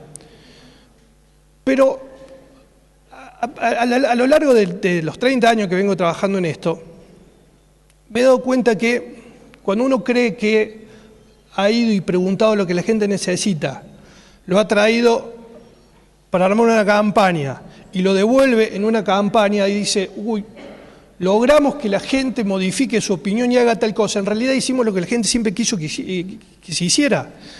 Hoy los candidatos terminan diciendo o haciendo lo que la mayoría o su mayoría que le va a dar el voto para ganar quiere o necesita. En esa lógica de ida y vuelta es que se va construyendo una democracia que todavía es muy joven, tiene nada más que 35 años, chicos. Recién arranca, es la primera vez que tenemos 35 años de democracia, todos seguidos. Algo que antes, miren, ¿saben cuáles son los problemas de los políticos viejos hoy? Que ellos siempre se preparaban para abrir un proceso democrático, porque estaban los militares que lo cerraban, entonces ellos abrían, venían otros y lo cerraban. Ahora lo tienen que cerrar ellos y no saben cómo hacerlo. Por eso se pelean, por eso se mezclan. Por eso no saben cómo hacer para perdurar. Porque se han agregado ustedes, por ejemplo, que van a votar ahora por primera vez y que vienen con un patrón cultural, político y social absolutamente distinto al mío y al de los profes que están acá. Van a mirar la realidad desde otro lugar y con la experiencia de haber vivido tantos años en democracia. Entonces ya no es tan importante ser de izquierda o de derecha, peronista o radical. Empieza a tener mucho que ver también el metro cuadrado. Por eso, tengo toda una presentación que la había preparado, pero por escucharlo a Pancho que dijo muchas de las cosas que tenía preparada, preferí ir sobre este tema que es fundamental. Los medios de comunicación, las redes sociales, WhatsApp, todo eso puede moldear una realidad, una percepción. Pero esa realidad y esa percepción no se puede contradecir con mi realidad y mi percepción de lo que me pasa a mí en mi metro cuadrado. Este es el gran problema que está teniendo hoy la comunicación política para poder llegar y modificar una conducta electoral. Y pasa también en la actividad comercial. Hay un diagnóstico que nosotros lo hemos hecho para Tarjeta Naranja. Hoy el 75% de las personas que entran a un comercio a comprar algo, ya saben qué es lo que quieren, de qué color lo quieren, de qué tamaño lo quieren y cómo lo van a pagar. O sea que el nivel de protagonismo que tiene la sociedad, tanto en esto como en esto, en la política, es lo que no podemos terminar de entender desde las investigaciones o, por ejemplo, desde la construcción de políticas públicas los gobernantes. Yo hace 2 años decreté la muerte del indeciso. El indeciso no existe más. Es mentira que hay indecisos en Córdoba. Todos sabemos, por lo menos, a quién no queremos votar. Podemos no saber a quién votar, pero sí sabemos a quién no queremos votar. Entonces ese indeciso, entre comillas, no es un indeciso. Es una persona que tiene la suficiente información para hacer la primera elección, a quién no voy a votar. Y en todo caso, termino votando para que no pase lo que no quiero que pase. Un juego de palabras, pero en definitiva es lo que termina ocurriendo. El 22% de la población de Córdoba, el 20 y el 22%, decide su voto el día de la elección. Antes le puede decir que lo va a votar a tal, a cual y al otro, pero cuando le pregunto qué tan seguro estás de votarlo a esa persona, entre el 13, el 15 y el 17 dice que no está seguro de votarlo. Ahí vienen los problemas de los encuestadores, está claro que tenemos que hacer una pirueta en el aire para ver qué va a terminar haciendo esa persona. Pero lo cierto es que esto es el dato novedoso. La sociedad aprendió a partir del fracaso, de la desilusión, a entender qué es lo que no quiere más en la política. Y está buscando algo que le sirva, que todavía no aparece. Y esta es la angustia que tiene mucha gente. Dice, bueno, pero si no es a este o a este, ¿a quién si no? Ese a quién si no ya va a aparecer. El tema es que hay un proceso que todavía se está desarrollando en la Argentina a partir de que tenemos la posibilidad de votar. ¿Qué es lo más importante que nos ha pasado? Poder ir a votar. Es la única herramienta que van a tener ustedes para que durante toda su vida cívica puedan ir corrigiendo las cosas que tengan que corregir de la vida pública en la Argentina y en la provincia. Es un proceso lento y en todo esto siempre va a haber técnicas, siempre va a haber laboratorios que van a tratar de influir en las sociedades para captar su voto. Pero ¿saben qué? Esa decisión la terminan tomando solamente los pueblos. Yo participé de las elecciones de Estados Unidos en el 2016 con Donald Trump. Fui como observador. Y después participé en el 2008 de un congreso de comunicación política en San Pablo, donde participó el equipo de campaña de Obama. Donde estuvieron las dos grandes tareas de las grandes novedades. Desde la comunicación política, pero no desde el sentimiento y de lo que le pasaba eso al pueblo norteamericano en estos dos casos. Obama fue el primer candidato que utilizó las redes sociales, no solamente para comunicarse, sino también para recaudar plata. En Estados Unidos se recauda la plata la ponen gente importante, pero también se recauda plata. Fue un rotundo éxito a la campaña de recaudación. Ahí empezó a ganar la elección Obama. ¿Y en dónde estuvo el uso de las redes sociales? En poder hacer lo que se llama minería de segmentos, microsegmentos, identificar a las personas que tienen determinados perfiles y hablarles directamente. Y construir un vínculo. Antes uno tenía una página, si cuando hacíamos las campañas electorales, bueno, ¿qué vamos a hacer? Vamos a hacer una página de internet también, lo vendíamos como si fuéramos una página de internet. Y se usaba para poner el nombre del candidato, los candidatos, las propuestas, y nada más que eso. ¿Qué hizo Obama? Construyó vínculo a través de las redes sociales con públicos que eran los que lo iban a votar.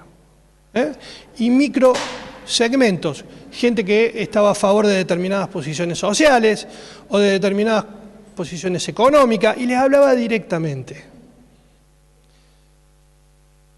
El salto cualitativo que hace en la comunicación política, que tiene su antecedente en el Brexit, pero que termina de tener toda su importancia en las elecciones del 2016 en Estados Unidos con Donald Trump, es el uso de las bases de datos aplicadas a los distintos instrumentos de comunicación, entre otras redes sociales, WhatsApp y demás.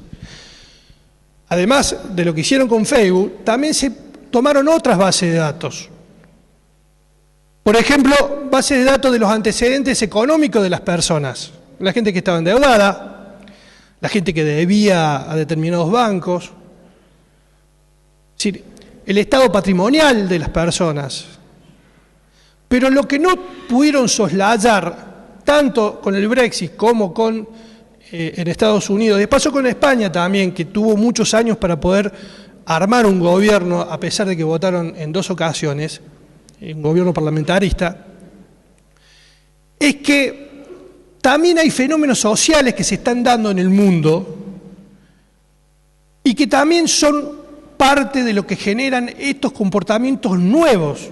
A ver, si Obama fue tan buen presidente, ¿cómo puede ser que le haya dejado a los norteamericanos como presidente a Donald Trump con todo lo que se decía de Donald Trump? De los 200 medios de comunicación masivos que hay en Estados Unidos, solamente 5 trabajaban a favor de Donald Trump, el resto todo en contra. Es decir, cuanto más hablaban mal desde una posición, los medios de comunicación en Estados Unidos, que todos tienen una posición política, más difundían las ideas de Trump. Yo empecé a seguir la campaña de Estados Unidos cuando en la primaria de los republicanos Donald Trump tenía el 1%. El candidato a derrocar y a ser el próximo presidente era un tal Rubio, un descendiente de países de padres latinos, que terminó destruido por Trump, lo pasó por encima. ¿Por qué? Si Donald Trump es lo que es en su historia, personalmente, desagradable y todo lo que sea, ¿por qué los norteamericanos votaron a esa persona? ¿Por qué eligieron a semejante persona para poder votarlo en contra, ya no de Obama,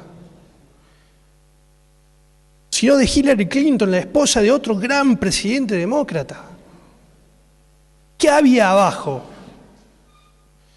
La última charla antes de la elección participé de una charla con Dick Morris. Dick Morris fue el asesor político de Bill Clinton primero cuando fue presidente, cuando era gobernador y después cuando fue presidente, y ahora Donald Trump. Y le pregunté, le digo, ¿cuál es la responsabilidad que tiene Obama? Fue después de las elecciones. ¿Cuál fue la responsabilidad que tuvo Obama en la derrota de los demócratas? Y dijo, es el principal responsable. Porque su gobierno fue un gran fracaso. ¿Por qué? Y ahí empezó a hablar de algo que nadie quería hablar con todas las letras. Las grandes clases medias en los países desarrollados han empezado a crujir, propio de un proceso de globalización que le sacó el trabajo, le sacó la identidad cultural y los dejó sin futuro. Las clases medias empezaron a crujir, se fueron de los paradigmas de izquierdas y de derechas y usaron situaciones para poder alejarse de candidatos que expresaran lo que precisamente les estaba haciendo mal. Hillary Clinton estaba acusada de ser la candidata de Wall Street.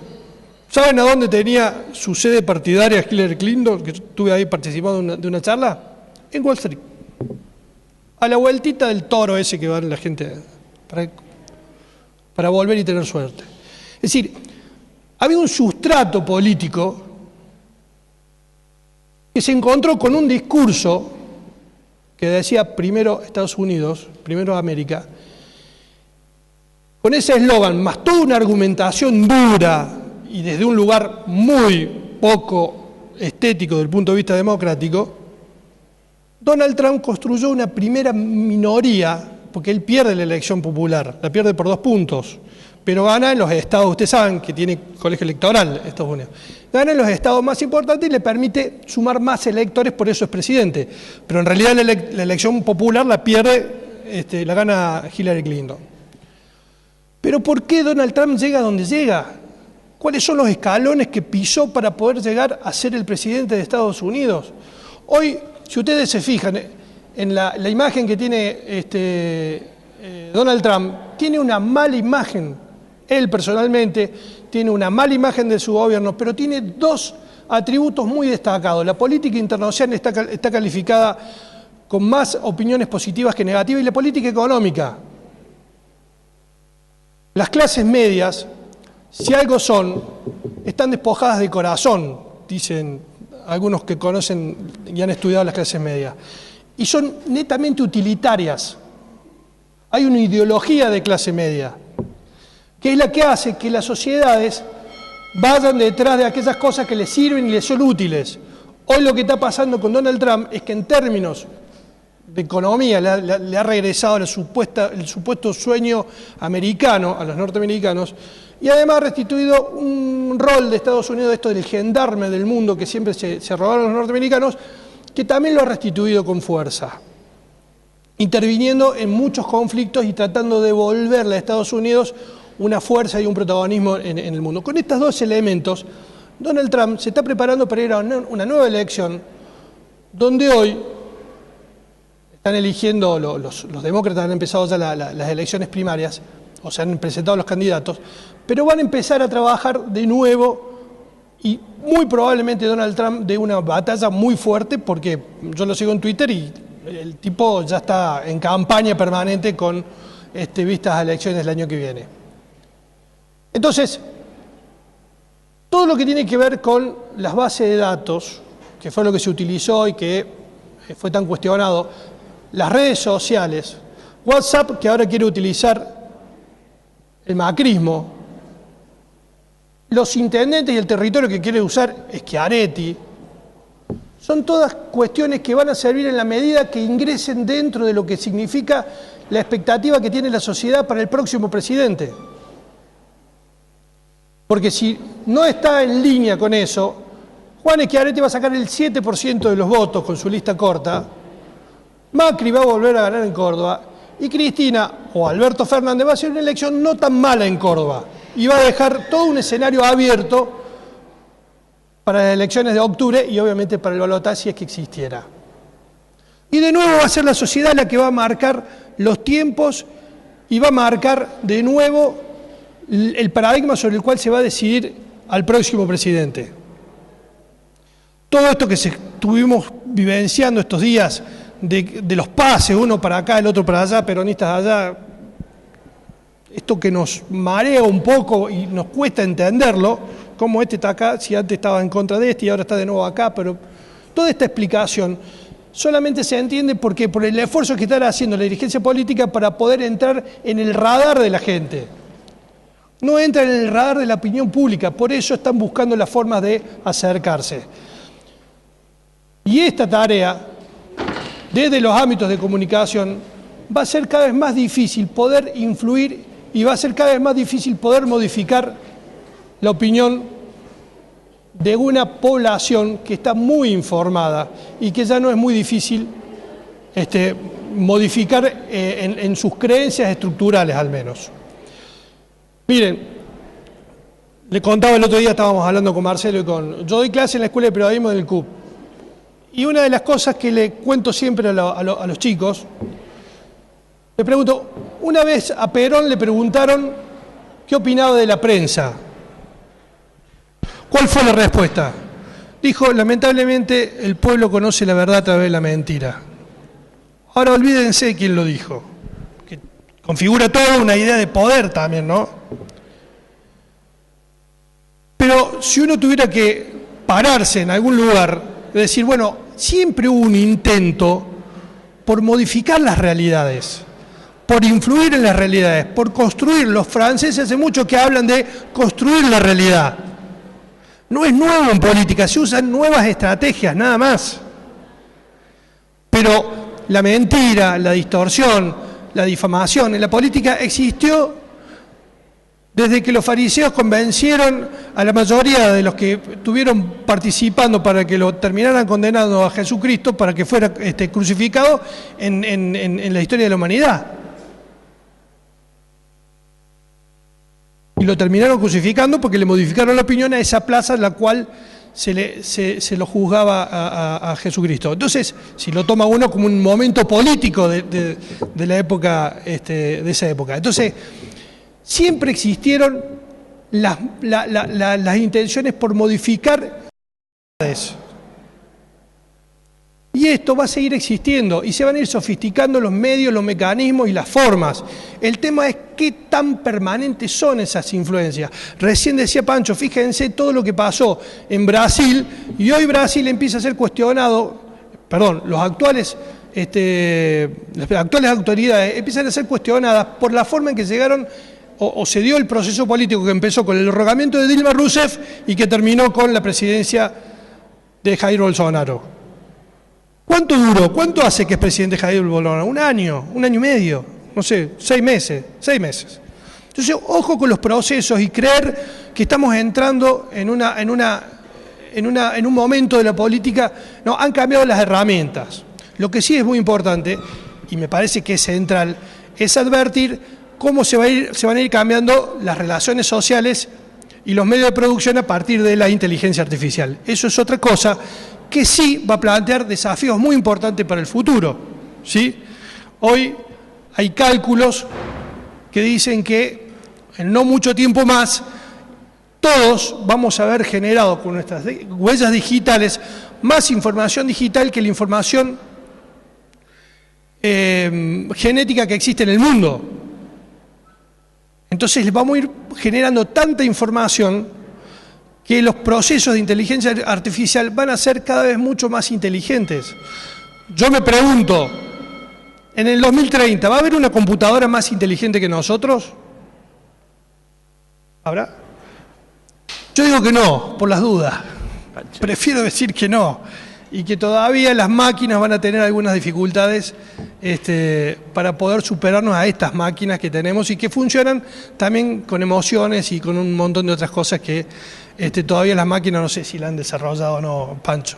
Pero simplemente con el tema de la fake news, ponerlas en un lugar, poner a la comunicación mentirosa y falsa en un lugar, porque la mentira siempre tiene patas cortas, ¿sí? Entonces, si alguien se va a dedicar a lo que yo me dedico, ténganlo en cuenta que no va a tener demasiado efecto. Muchas gracias.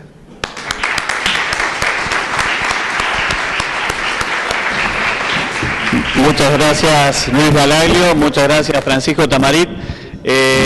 Si hay alguna pregunta para iniciar debate, si levantan la mano, yo tengo un par para hacer de entrada. Pero bueno, yo inauguro una de esas preguntas. El tema, primero, para los dos, ¿no?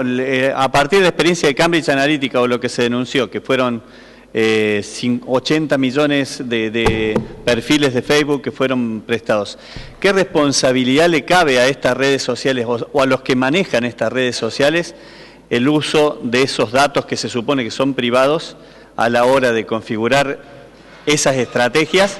¿Y cuáles son los límites legales para ese tipo de estrategias, sobre todo para dirigir o para direccionar un discurso con datos que se supone que yo no suministré para que me mandaran o trataran de enviar un mensaje direccionado? No, la responsabilidad es obvia, porque hay términos legales que establecen que esos datos no se pueden compartir. Lo que sucede es que en el términos de derecho, sería bueno tener la opinión de algún abogado, todavía es un terreno bastante nuevo, es muy difícil evaluar este tipo de actitudes y por otro lado ustedes saben que hay una gran industria del hackeo de datos, o sea que paradójicamente en la computación hay una guerra constante entre los que se dedican a hackear y los que se dedican a la seguridad informática, ¿no? Entonces, estos dos problemas hacen que el mundo enfrente un problema muy delicado. Yo creo que la seguridad informática es algo en lo cual vamos a tener que pensar, así como pensamos en la seguridad ciudadana, en la seguridad externa. Creo que es un tema en el cual las sociedades van a tener que invertir mucho, porque la informatización vino para quedarse. Es imposible imaginar que no vamos a poder usar estas herramientas. Lo que sí tenemos que preservar la información que nosotros suministramos. No, a ver, en el caso de la... Yo me dedico a hacer encuestas y cada vez que hago una encuesta pregunto edad, sexo, nivel socioeconómico, hasta el nombre, no pedimos el apellido, pero tenemos la dirección. Y si alguna vez le hicimos una encuesta, los tenemos identificados. Lo que pasa es que hay un principio que es el secreto estadístico, el secreto que se usa con fines para investigación, que uno lo tiene que respetar y que habitualmente no se utiliza por más que te lo pida el cliente que te ha contratado, ya sea un político, ya sea una empresa. Es una condición básica en la cual nosotros preservamos a la persona a la que entrevistamos. Obviamente, cuando uno hace tanta cantidad de encuestas, hacemos, por ejemplo, 1.800 casos mensuales, imagínense la cantidad de información que tenemos, se vuelve muy rico para muchos, es decir, tratar de tentarte para que vos accedas a vender esas bases de datos. Pero bueno, pero todavía es un principio que es un principio legal que nosotros preservamos y cumplimos porque sabemos que es algo que no está bien. O sea que el uso de información privada es un tema muy delicado y, como dice Pancho, todavía son zonas grises que todavía no se han terminado de legislar, pero que todas estas cosas que han pasado han servido para ponerlas y visibilizarlas y ponerlas en la mesa y en todos los escritorios para que se empiecen a legislar. Bueno, ahora, primero, gracias por venir. Mi pregunta es para usted, Luis. Quería preguntarle, si bien usted dijo que las noticias falsas no influencian en todo el perfil de un votante, entiendo también que las condiciones socioeconómicas y también influyen en la influencia que puede tener, vale la redundancia, esa noticia. ¿Usted qué grado de influencia piensa que tiene tanto la edad como el entorno social de la persona en la influencia de una fake news? Bueno, obviamente aquellos que pueden estar un poco más desprovistos de instrumentos o de formación y de información, pues no solamente puede ser una persona formada y poco informada, o puede ser una persona muy informada y poco formada. Y hay que ver con cuál te quedas. Lo cierto es que hay una pirámide de la opinión pública, que nosotros trabajamos mucho en algunas clases y demás, que dice que hay un 5% de la población que toma decisiones por conveniencia. ¿Sí? Hay un 25% de la población, 25%, que toma decisiones por información. Y hay un 70-75% de la población que toma decisiones por percepciones. Las noticias falsas ingresan, te diría, pretenden ingresar por ese 25%, pero tener impacto en la construcción de una percepción masiva. Por eso las noticias falsas necesitan siempre que algún medio masivo la tome, la mueva, ¿sí? En la última campaña electoral de Córdoba, de la provincia de Córdoba, nosotros armamos toda una campaña estructurada sobre lo que sabíamos que pensaba la sociedad del gobierno de Juan Schiaretti. Y sabíamos que una de las fortalezas nuestras era la obra pública, pero también la oposición sabe eso. Entonces, un sábado, que había un cielo hermoso, empezaron a hacer correr un video de una parte nueva de la circunvalación que chorreaba agua. Era una cascada antes del túnel Rubén Américo Martí. Me llegó por 10 lados distintos, me lo mandaron mis hijos, me lo mandaron. Y obviamente entramos en crisis, porque nos estaban pegando en la médula de nuestra propuesta política. Juan sabe y hace, con semejante cascada, se nos iba a hacer difícil sostenerlo, ¿no es cierto? Rápidamente, ¿qué pasó? Era una noticia falsa sobre un hecho real que había ocurrido hacía 20 días atrás por un caño de aguas cordobesa que se había roto, y como todavía no estaba terminada el desagüe, el agua cayó directamente sobre la circunvalación. Obviamente, ¿qué hicimos? A través de todos los medios masivos sacamos la desmentida, los medios la tomaron, porque también los medios están en una tarea muy fuerte por combatir la noticia negativa. Ustedes van a ver que Clarín, por ejemplo, La Nación, siempre publica noticias falsas. Dice, esta noticia fue falsa. Tienen un espacio. Hay un acuerdo de todos los medios de comunicación. Y rápidamente, a partir de la publicación en los medios masivos, pudimos resolver este tema. Obviamente, quienes leen el diario, están conectados a internet o pudieron escuchar la radio, se enteraron rápido de que el tema no funcionaba. Ahora, aquellos que no están conectados e informándose permanentemente, probablemente les haya llevado un tiempo mayor o nunca se enteraron de que era una mentira, ¿sí? Yo te diría que el nivel de instrucción es una variable que nosotros la usamos mucho en la estructuración de nuestras investigaciones. Pero el nivel de información que hay compite con el nivel de instrucción. Entonces te diría que es relativo analizar el impacto de una noticia falsa en función de los niveles de instrucción. Puede impactar más rápido, pero también tenés un marco informativo que de alguna manera te va a terminar planteando cuál era la verdad. Si no, hay que tener al lado, el que está atrás, pero siempre hay alguien que te lo va a desmentir. Entonces, por eso yo insisto mucho, porque las noticias falsas es lo mismo que pasa con las campañas negativas en elecciones. Nosotros recomendamos siempre no hacer campañas negativas, porque se te vuelven en contra. Más tarde que temprano, y las noticias falsas, por más que no sabes a dónde empiezan, siempre sabes que a quién beneficia, a quién perjudica. A partir de a quién perjudica, sabes más o menos quién puede haber impulsado la noticia negativa.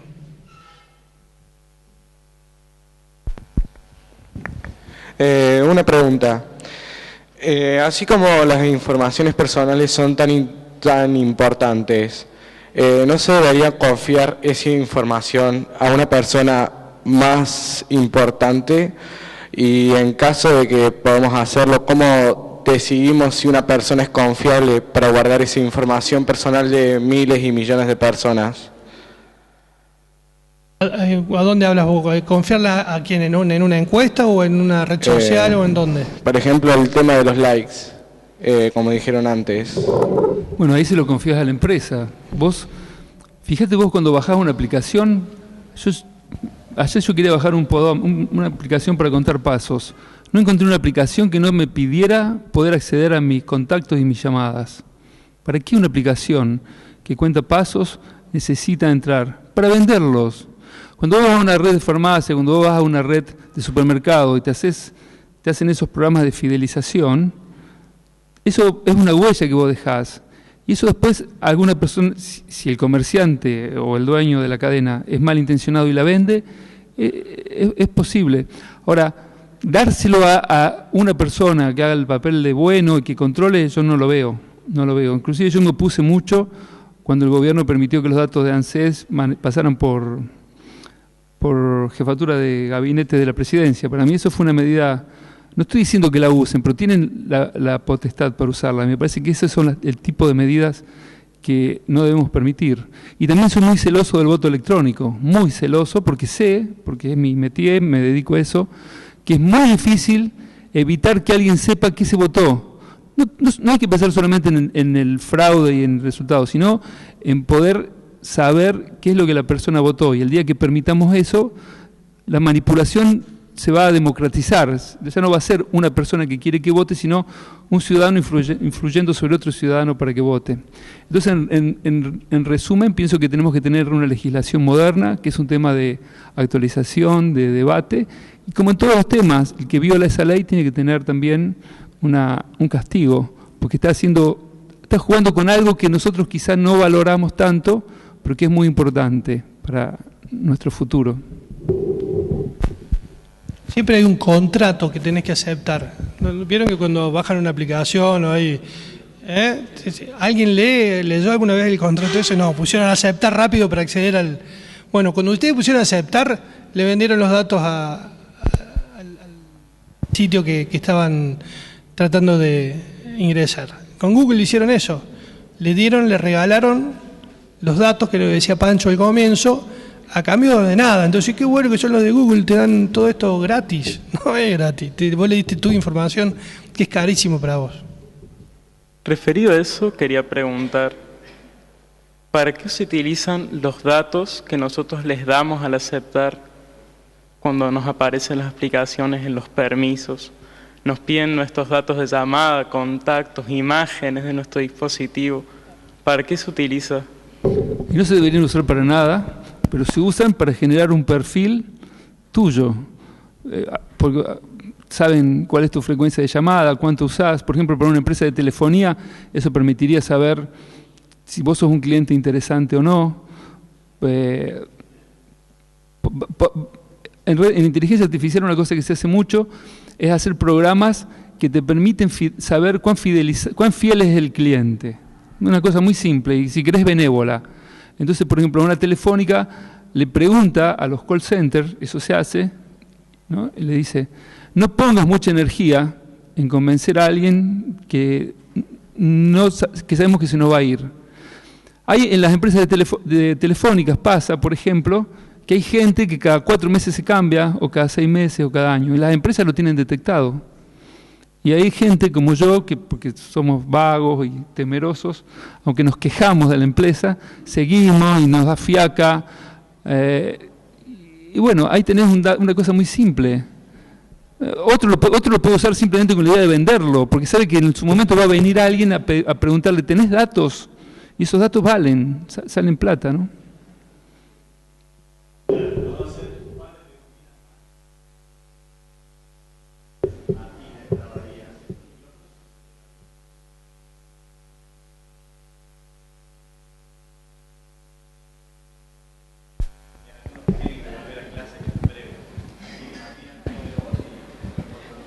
Bueno, yo le quería hacer la pregunta a Francisco de que hace poco salió una noticia de que nos espían a través de las cámaras de celulares o de computadoras. ¿Y qué pensaba usted acerca de eso? Sí, salió un caso muy famoso en Estados Unidos, que una marca que vendía televisores y que terminó admitiendo de que ellos espiaban a la gente por estos Smart TV. Es indignante que hagan eso, pero son los riesgos que tenemos. Vivimos en una sociedad donde los estados mandan a matar a otros, donde se invaden, digamos, somos sujetos violentos, digamos. Eso hace parte de esta condición humana que ustedes tienen que tratar de ayudar también a desterrar. Hay una empresa cordobesa que está en Estados Unidos, que yo admiro mucho. Fíjate que con permiso, ¿no? Con permiso, te monitorean por una cámara. Y ellos pueden determinar si te caíste, si te desmayaste, si te agarró un ataque al corazón.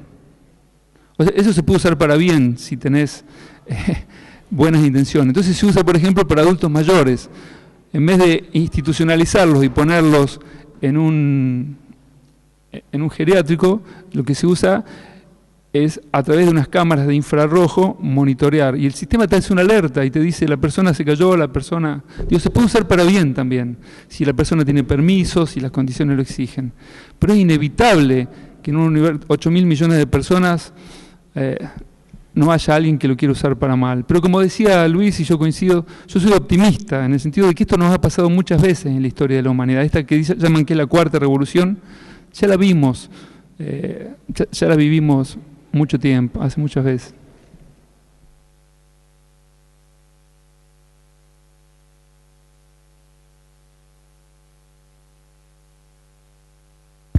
Hola, buenas tardes. Mi pregunta va dirigida para Luis y mi pregunta sería ¿qué consejo le daría a las personas para identificar una fake news? Tipo, ¿cómo una persona puede llegar a identificar una fake news?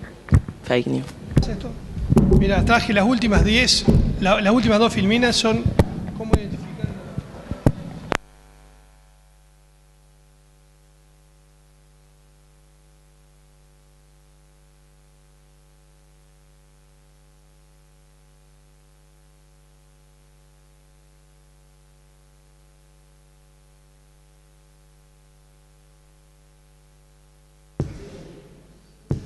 Bueno, acá tienen algunas cuestiones que pueden fijarse ustedes para identificar una noticia falsa. Esto lo publicaron la semana pasada o hace 10 días en uno de los diarios. Lo primero, la historia que se va a publicar te va a enojar o te va a asustar. Si no, no te llama la atención. Te tiene que entrar por algún lado, ¿sí? Por lo general te despierta una emoción. Quienes publican noticias falsas son conscientes de que los lectores consumen contenidos que apelan a emociones, por lo que ahí es donde apuntan. Todas van a estar orientadas a generar una emoción o a estimular una emoción que a vos te va a llamar la atención. El susto, el enojo, etcétera, son las más comunes. La noticia aparece solo en un medio.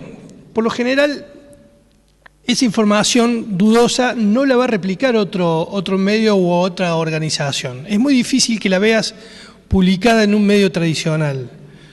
Entonces, trata de buscar la información a ver si está publicada en otro lado para poder constatar la realidad. Lo que hoy está circulando por redes sociales es muy diverso. Yo te diría que trates siempre de manejarte o seguir fuentes de información fiables, aunque por ahí no sean tan fiables como los diarios, pero más o menos. Bueno, no lo vas a encontrar en ninguno de los otros medios, como decía recién. El medio no revela con precisión el origen de la información, nunca va a tener, digamos, la fuente. No va a estar clara la fuente. Entonces, como las noticias falsas van a circular siempre a partir de la credibilidad tuya, van a apostar a la credibilidad que vos tenés en tus amigos, te van a tirar a vos la información para que vos la propagues entre tus amigos. Entonces ya no hace falta un medio creíble, hace falta vos. Vos vas a hacer el necesario para que el resto crea lo que vos difundiste. Si lo haces entre tus amigos que te conocen, que saben cuáles son tus pensamientos políticos, lo que fuera, te van a creer o no te van a creer, pero probablemente la van a leer y les quede, digamos, en el background de lo que vayan a tener para adelante para la conducta política. Siempre se pueden utilizar encuestas o gráficos dudosos, siempre van, porque le da obviamente otro valor a la información, otra contundencia. Vienen habitualmente con dominios extraños, es decir, la dirección, van a ver que es media complicada, fíjense que ahí hay un news, BBC, no sé qué, miren ahí, porque ahí también van a encontrar si es hasta por las dudas, que sea un virus, ¿no? Tengan cuidado con eso. Y eso es todo.